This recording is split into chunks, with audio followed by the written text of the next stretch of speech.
Hello and welcome to our YouTube channel Nursing Guru, a comprehensive coach for all competitive nursing officer examinations. Friends, आज हम देखने वाले हैं thoracentesis के बारे में और हमने रेस्पिरेटरी सिस्टम स्टार्ट कर रखी है। तो अगर आपने हमारे रेस्पिरेटरी सिस्टम के लेक्चर नहीं देखे होंगे तो कृपया डिस्क्रिप्शन बॉक्स में लिंक प्रोवाइड कर रखी है, आप वहां से लेक्चर देख सकते हैं। और अगर आप हमारे चैनल पर नए हो तो कृपया लाइक, शेयर और सब्सक्राइब करना ना भूलें। So let's start. Thoracentesis. What is thoracentesis?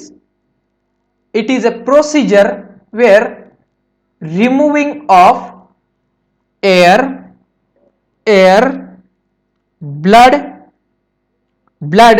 or fluid from pleural cavity. Okay, pleural cavity. तो यह होता है आपका थोरासेंटेसिस प्रोसीजर। ओके, तो इसके पहले हम देखेंगे कि हमारी टू लेयर्स होती है। ओके, एक होती है विसरल लेयर, एक होती है पैराइटल लेयर। ओके, तो दो लेयर के बीच में एक कैविटी होती है। यहां पे आप देख पा रहे होंगे, यह है आपकी विसरल लेयर, यह है पैराइटल लेयर। ओके, तो इन दोनों कैविटी के बीच में जो स्पेस होती है, इस स्पेस को क्या कहते हैं? प्लूरल कैविटी कहते हैं। क्या कहते हैं भाई? प्लूरल कैविटी कहते हैं। इसके बीच में आपका फ्लूइड होता है, जिसको क्या कहते हैं हम? प्लूरल फ्लूइड कहते हैं। यह फ्लूइड कौन सिक्रीट करता है? डायरेक्ट एग्जाम का एमसीक्यू हो सकता है कि who secrete the pleural fluid? आपका प्लूरल मेम्ब्रेन सिक्रीट करती है। ओके, कौन सिक्रीट करता है pleural fluid? Pleural membrane secrete करती है। अब इसमें कितना फ्लूइड होता है? इसमें 15 से 20 ml तक फ्लूइड होता है। ओके, 15 से 20 ml तक नॉर्मली फ्लूइड यहां पे होता है। अब यह फ्लूइड किस चीज के लिए हेल्प करता है? यह आपकी फ्रिक्शन या शॉक से आपकी लंग्स को बचाता है। ओके, तो यह है आपकी प्लूरल कैविटी। ओके, तो अब हमने देखा है कि प्लूरा के बारे में। ओके, दो लेयर है आपकी, एक पैराइटल है, एक विसरल लेयर है, जिसके बीच में एक कैविटी है, जिसको क्या कहते हैं हम? प्लूरल कैविटी कहते हैं, जिसके अंदर 20 ml 15 से 20 ml तक फ्लूइड कलेक्शन होता है, जो कि नॉर्मल होता है। और यह क्या करता है? यह फ्लूइड आपका शॉक से आपकी लंग्स को बचाता है। ओके, यहां तक समझ में आया? अब हम देखते हैं कि यह प्रोसीजर करने के लिए इंडिकेशंस कौन से होते हैं। Okay, so there are mainly 3 indicators for this procedure. Indications, there are mainly 3 indications. One is your hemothorax, second is pneumothorax, and third one is your hemothorax, pneumothorax and pleural effusion. Okay, so these are 3 indicators for the thoracentesis. Okay, तो thoracentesis के लिए कौन से indicators है? यहां से भी आपको क्वेश्चन आ सकता है। तो अब हम देखेंगे हमारी रिब्स के बारे में, जो कि आपको इंपॉर्टेंट है इस प्रोसीजर के दौरान। इसका नॉलेज होना आपको जरूरी होता है। देखिए, हमारे टोटल रिब्स कितने होते हैं? टोटल रिब्स होते हैं हमारे 12, जिसमें से 1 और 2 रिब्स, इनको क्या कहते हैं हम? इमोबाइल होते हैं। Okay, immobile first and second rib होती है। ओके, एंड 7th रिब क्या होती है? 7th is your largest rib होती है। Okay, 7th is your largest rib. Direct exam का एमसीक्यू आ सकता है, please note it down. Then 1 to 7 is your fix rib. Okay, या फिर इसको ट्रू रिब्स कहते हैं। Okay, 1 to 7 is your true ribs. Okay, then 8, 9 and 10 is your false ribs. Okay, then 11 and 12 is your floating ribs. Okay, समझ में आया? अब यह किस लिए इंपॉर्टेंट है? बिकॉज जब हम थोरासेंटेसिस कर रहे हैं तो हमें कौन सी इंटरकोस्टल स्पेस में निडल इंसर्ट करनी है, इसका ज्ञान होने के लिए हमें रिब्स के बारे में भी पता होना चाहिए। ओके, तो यह हो गया आपके रिब्स के बारे में। ओके, अब नेक्स्ट देखते हैं पोजीशन कौन सी देंगे थोरासेंटेसिस के दौरान। देखो there are 3 positions can be given during thoracentesis. Okay, यहां 3 में से कोई भी एक प्रोसीजर आप पेशेंट को दे सकते हैं, जिसमें पहली प्रोसीजर में हम देखेंगे, पेशेंट एक बेड की साइड में बैठा है और हमने उनको साइड ट्रॉली जिसको कार्डियक टेबल बोलते हैं, वह कार्डियक टेबल प्रोवाइड करके इस पे पिलो भी रख सकते हो आप, और पेशेंट के आर्म को रेस्ट किया है, जिसको क्या बोलते हैं हम सिटिंग पोजीशन हम पहली चीज में देंगे। ठीक है, अगर सिटिंग पोजीशन में अगर आपके पास बेड नहीं है तो चेयर पे भी यह पोजीशन दे सकते हैं। ओके, अगर पेशेंट को कोई कॉम्प्लिकेशंस है that we can not let the patient sit, then we can also give the side lying position to the patients. Okay, तो जो पेशेंट की अफेक्टेड साइड है वह ऊपर होनी चाहिए। ओके, अफेक्टेड साइड ऊपर होनी चाहिए। तो ये 3 पोजीशन हम दे सकते हैं। ओके, तो इसके पहले यह पोजीशन के दौरान देखो कौन सी पोजीशन में आपको थोरासेंटेसिस करना है यह आपको पता होना चाहिए। ओके, तो अगर आपको एयर निकालनी है थोरैसिक कैविटी में, जैसे कि न्यूमोथोरैक्स है, तो आपको 2nd एंड 3rd रिब में निजल को इंसर्ट करना होगा। क्यों? बिकॉज हमारी जो एयर होती है वो लाइट होती है, हल्की होती है, इसकी वजह से वह ऊपर रहती है। अगर आपको फ्लूइड या ब्लड या पस निकालना है तो वह 7 और 8th इंटरकोस्टल स्पेस में नीडल इंसर्ट करनी है। ओके, तो यह हो गए 2 कंडीशन। यहां से आपको डायरेक्ट एमसीक्यू आता है, यहां से बार बार क्वेश्चन आते हैं, please note it down. Okay, अब साइड लाइन पोजीशन के बारे में देखते हैं। देखो जब पेशेंट साइड लाइन पोजीशन में होगा तो पेशेंट की अफेक्टेड साइट ऊपर होनी चाहिए। ओके, अफेक्टेड साइट ऊपर होनी चाहिए, और क्या है हमारा बेड 30 to 40 डिग्री इलिवेट होना चाहिए। ओके, 30 to 40 डिग्री इलिवेट होना चाहिए। तो this is regarding side lying position. Direct MCQ आ सकता है, जो भी सिखा रहा हूं direct exam point of view important है, तो प्लीज नोट इट डाउन। इस लेक्चर को आप विदाउट स्किप देखते रहिए ताकि आप कोई भी इंपॉर्टेंट कंटेंट मिस ना करें। कृपया इसको विदाउट स्किप देखते रहिए।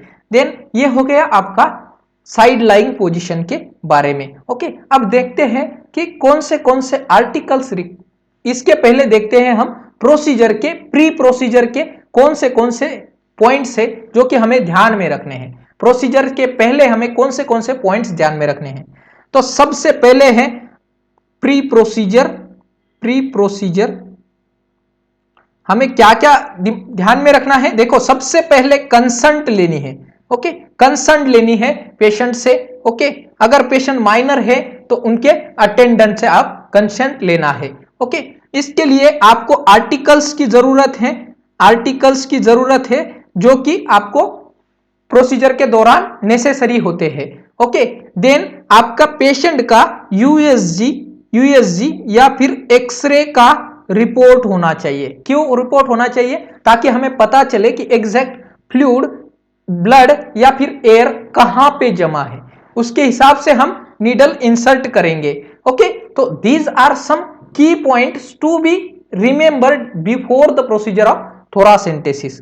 अब नेक्स्ट देखते हैं कि कौन से आर्टिकल्स आपको नेसेसरी होते हैं।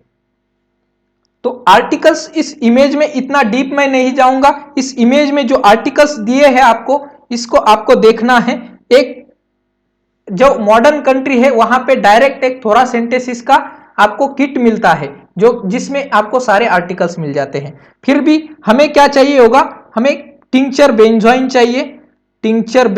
चाहिए, हमें स्पिरिट एंड बिटाडीन चाहिए,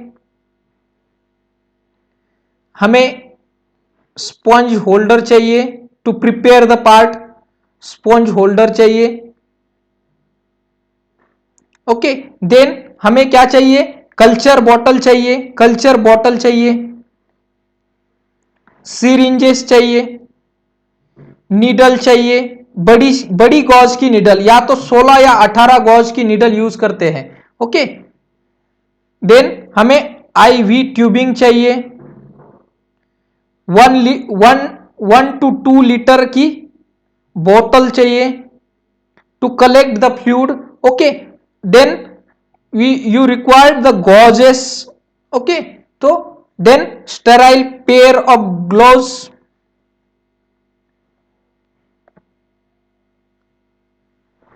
and so on. These are the some important articles you require during the procedure. Okay, then next, this is some important images which is newly found, and this may ask into your exam. Please note it down. देख लीजिए ये कौन सी needle है, इसको क्या कहते हैं, हम क्या कहते हैं, सेफ्टी सेंटेसिस नीडल। ओके, क्या कहते हैं इसको, safety centesis needle, centesis needle. Okay, यह एक न्यू नीडल है जो कि आपको exam point of view important है, इमेज बेस्ड क्वेश्चन यहां से आ सकता है। अब नेक्स्ट देखते हैं हम, अब एक्चुअल प्रोसीजर के बारे में देखेंगे, लेकिन सबसे इंपॉर्टेंट एक पॉइंट मिस हो गया है, please note it down, please note it down. इस प्रोसीजर के दौरान, during procedure inform patient regarding, किसके रिगार्डिंग इंफॉर्म करना है, not to cough, not to take deep breath. Okay, deep breath. और जब पेशेंट, देखो नीडल इंसर्ट कब करते हैं, यह भी एक की पॉइंट है और exam point of view important है, कब नीडल इंसर्ट करनी है हमें। ओके, जब पेशेंट को बोलेंगे एक ब्रीथ आप होल्ड करके रखिए, तभी आपको नीडल को इंसर्ट करना है। पेशेंट को डीप ब्रीथ नहीं लेने के लिए बोलना है, नॉर्मल ब्रीथ देते रहिए, और पेशेंट को कफ करने के लिए नहीं बोलना है। अगर पेशेंट कफ करेगा तो क्या होगा, आपकी जो लंग्स में वॉल्यूम एक्सपांड हो जाएगा, लंग एक्सपांड हो जाएगी, तो इसकी वजह से डायरेक्ट लंग इंजरी हो सकती है। तो यह चीजें हमें पेशेंट को इंफॉर्म करनी है। ओके, अब देखते हैं एक्चुअल प्रोसीजर के बारे में। ओके, सबसे पहले हमें क्या करना है, हमने कंसेंट ले ली है, हमने आर्टिकल्स प्रिपेयर कर लिए हैं, हमने पेशेंट को इंस्ट्रक्ट कर लिया है, अब हम एक्चुअल प्रोसीजर स्टार्ट करेंगे। तो सबसे पहले हमें जो आर्टिकल्स रिक्वायर्ड है उनको प्रिपेयर करके सामने रखना है। सबसे पहले हम पेंट करेंगे। देखिए, पेंट के लिए या तो आप स्पंज होल्डर ले सकते हैं, जिसमें आप betadine, spirit betadine, skin preparation during any surgical procedure और इन्वेजिव प्रोसीजर, एकदम इंपॉर्टेंट है, please note it down. Skin preparation कैसे करते हैं कोई भी नहीं बताएगा, because I am a infection control, कोई नहीं बताएगा स्किन प्रिपरेशन कैसे कर सकता है। ओके, तो आपको स्पिरिट बिटाडिन स्पिरिट से स्किन प्रिपरेशन होता है, जो आइडियल होता है वो नहीं बताएंगे। स्पिरिट बिटाडिन स्पिरिट, यह होता है skin preparation during any invasive procedure. Okay, so please note it down. Then हमने स्किन प्रिपरेशन कर लिया। देखिए, सर्कुलर मोशन में कैसे करना है, centre to periphery, centre to periphery, cleanest to least cleanest area, cleanest to less clean area. Okay, centre to periphery हमें, देखो इसके अंदर आप, इन्होंने ग्लोव्स नहीं पहन रखे हैं, लेकिन प्लीज नोट इट डाउन, यहां पे ग्लोव्स होने चाहिए, because this is an aseptic procedure, this is an aseptic procedure है। ठीक है, तो सबसे पहले हमने क्या किया, पेशेंट को प्रिपेयर कर लिया, कंसेंट ले ली, आर्टिकल्स प्रिपेयर कर लिए, अब हमने पेंट कर लिया। ठीक है, अब पेंट करने के बाद हम ड्रेपिंग करेंगे। तो यहां पे देख सकते हो आप, या तो एक डिस्पोजेबल ड्रेप आते हैं जिसमें आप डायरेक्टली होल होता है, या तो फिर आप इसको ऐसे होल क्रिएट कर सकते हो। ओके, तो यह हमने प्रिपेयर कर लिया, ड्रेपिंग कर ली। नेक्स्ट हमको क्या देना है, लोकल एनेस्थेटिक्स। प्लीज आर्टिकल्स में एक और आर्टिकल्स इन कर दो कि आपको 2% लिग्नोकेन, यहां से भी एमसीक्यू है, डायरेक्ट एमसीक्यू पूछ सकते हैं कि क्या लेना है, 2% लिग्नोकेन या जिसको जाइलोकेन बोलते हैं हम, 2% जाइलोकेन देंगे as a local anaesthetics. Okay, तो देखिए यहां पे आपका 2% लोकल एनेस्थेटिक्स एजेंट दे रहे हैं। और यहां पे और एक की पॉइंट है, नीडल कैसे इंसर्ट करनी है। Direct 90 degree to the skin.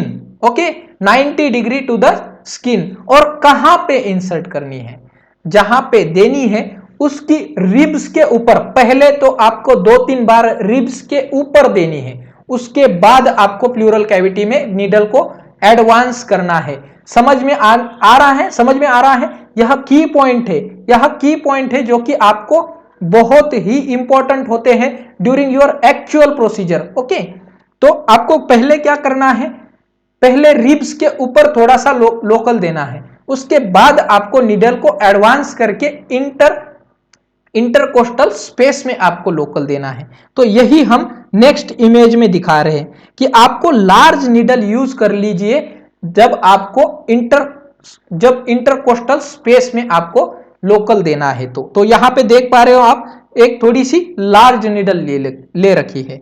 Okay, तो this is the local anaesthetics हमने दे दिया अभी पेशेंट को। अब नेक्स्ट देखते हैं हमारी जो एक्चुअल सिरिंज होती है, या तो 16 गॉज या 18 गॉज की नीडल यूज करते हैं। कौन सी नीडल, 16 या 18 गॉज की नीडल। अब यह नीडल हमें कहां इंसर्ट करनी है, मैंने पहली ही स्लाइड में आपको बोल दिया है कहां पे इंसर्ट करनी है। जब आपको ब्लड या फ्लूइड कोई भी निकालना है तो आपको 7th and 8th intercostal space में। Okay, 7th and 8th intercostal space में and inferior angle of scapula. Okay, यहां पे आपको नीडल इंसर्ट करनी है। अगर फ्लूइड को निकालना है तो 2nd and 3rd intercostal space में एंड मिड एक्सिलरी लाइन में, 2nd and 3rd intercostal space. और यहां पे देखिए ये होती है मिड एक्सिलरी लाइन। ओके, तो समझ में आ गया यहां तक हमने क्या क्या किया। पहले से देखते हैं क्या क्या किया। सबसे पहले हमने कंसेंट ली है, उसके बाद आर्टिकल्स प्रिपेयर किए हैं, उसके बाद हमने पेशेंट का प्रिपरेशन कर लिया, पेशेंट को भी इंस्ट्रक्शन दे दिया, उसके बाद हमने क्या कर लिया, पेंटिंग कर लिया, इसके बाद ड्रेप कर लिया, इसके बाद हमने लोकल एनेस्थेटिक्स इंसर्शन किया। और अब हमने क्या किया कि एक जो एक्चुअल नीडल है, इसको क्या बोलते हैं, सेफ्टी सेंटेसिस नीडल, इसको क्या बोलते हैं, this is your safety centesis needle. Okay, तो यह नीडल से हमने अब प्लूरल कैविटी में इंसर्ट कर रहे हैं। यहां पे आप एक बार देख लीजिए, और एक पॉइंट है जो कि इंपॉर्टेंट होता है। ऐसे एक्सरे, अभी एक्सरे आ रहा है एग्जाम में। ओके, एक एक्सरे देंगे और पूछेंगे कि डायग्नोसिस क्या हो सकता है। तो यहां पे देखिए, यह पेशेंट का नॉर्मल लंग है, this side is your patients normal lung, और यहां पे कोई एक व्हाइट पैच बन गया है जिसमें क्या फ्लूइड कलेक्शन हो सकता है। तो इनको क्या बोल सकते हैं हम, इस पेशेंट में प्लूरल इफ्यूजन हो सकता है। क्या हो सकता है, प्लूरल इफ्यूजन हो सकता है। ठीक है, तो अब नेक्स्ट देखते हैं आगे। अब हमने नीडल इंसर्ट कर ली, अब हम थोड़ी एडवांस करेंगे नीडल। ओके, एडवांस करेंगे, और हमारी नीडल जब इंसर्ट कर रहे हैं, ओके, नीडल इंसर्ट कर रहे हैं तो आपको यह नीडल को स्टेबलाइज रखना होगा।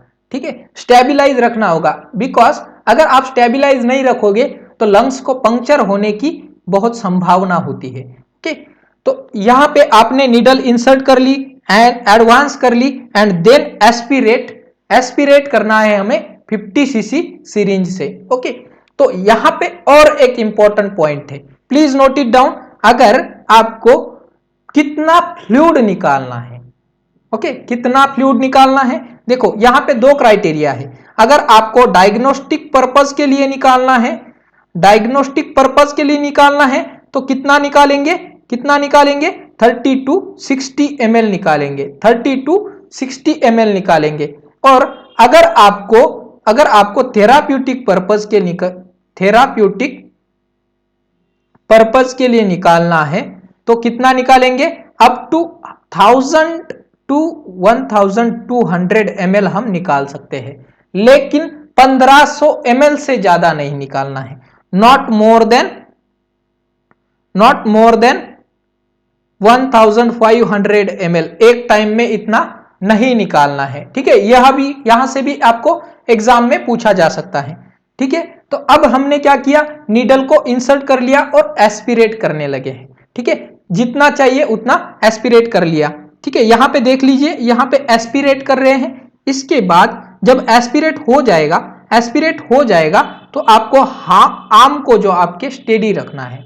ओके, स्टेडी रखने के बाद अब जब पूरा एस्पिरेट हो जाएगा तो यहां पे देखिए सबसे इंपॉर्टेंट आपका जो स्टॉप कॉक होगा, उसको जब आप निकालोगे नीडल तो उस स्टॉप कॉक को आपको बंद रखना है। ठीक है, डायरेक्ट एमसीक्यू आ सकता है, क्यों रखना है बंद, देख लीजिए क्यों रखना है बंद, because it may give the patients air embolism. Air embolism prevention करने के लिए हमें, जब हम नीडल रिमूव कर रहे होते हैं तो उस स्टॉप कॉक को आपको बंद रखना है। ठीक है, अब नेक्स्ट है आपका apply air free dressing, okay, या एयर प्रूफ ड्रेसिंग। क्यों, बिकॉज अगर आप एयर प्रूफ ड्रेसिंग नहीं लगाओगे, जिसको कहते हैं ऑक्लूसिव ड्रेसिंग, ओके, अगर आप ऑक्लूसिव ड्रेसिंग नहीं लगाओगे तो पेशेंट को एयर लीकेज हो सकता है, या एयर एम्बोलिज्म भी हो सकता है। ठीक है, तो ये हो गई आपकी प्रोसीजर के बारे में, इस पूरी प्रोसीजर के दौरान आपको पेशेंट के वाइटल साइंस मॉनिटर करना बहुत जरूरी है। ओके, पेशेंट्स के वाइटल साइंस मॉनिटर करना है। तो अब यह हो गई हमारी एक्चुअल प्रोसीजर के बारे में। ओके, यहां तक आपको समझ में आया। अब देखते हैं हम पोस्ट प्रोसीजर के दौरान हमें क्या करना है। पोस्ट प्रोसीजर थोरासेंटेसिस होने के बाद यहां से भी आपको क्वेश्चन आ सकता है, तो हमें क्या करना है, पेशेंट के monitor vital signs. Okay, vital signs. Okay, then next हमें क्या करना है, मॉनिटर फॉर ब्लीडिंग और crackles. Okay, monitor for bleeding और क्रैकल्स। ठीक है, तो यहां हो गया। और आपको क्या मॉनिटर करना है, इंपॉर्टेंट चीज है, क्या मॉनिटर करना है, साइन ऑफ एयर एम्बोलिज्म के लिए। ओके, एयर एम्बोलिज्म के लिए, तो यह सारी चीजें आपको मॉनिटर करनी है। एयर एम्बोलिज्म हो सकता है, और कॉम्प्लिकेशंस में क्या हो सकता है पेशेंट को, कॉम्प्लिकेशंस में क्या हो सकता है, देखो एक हो गया आपका एयर एम्बोलिज्म, देन आपका न्यूमोथोरैक्स हो गया, हीमोथोरैक्स भी हो सकता है, ठीक है। तो these are some complications of thoracentesis.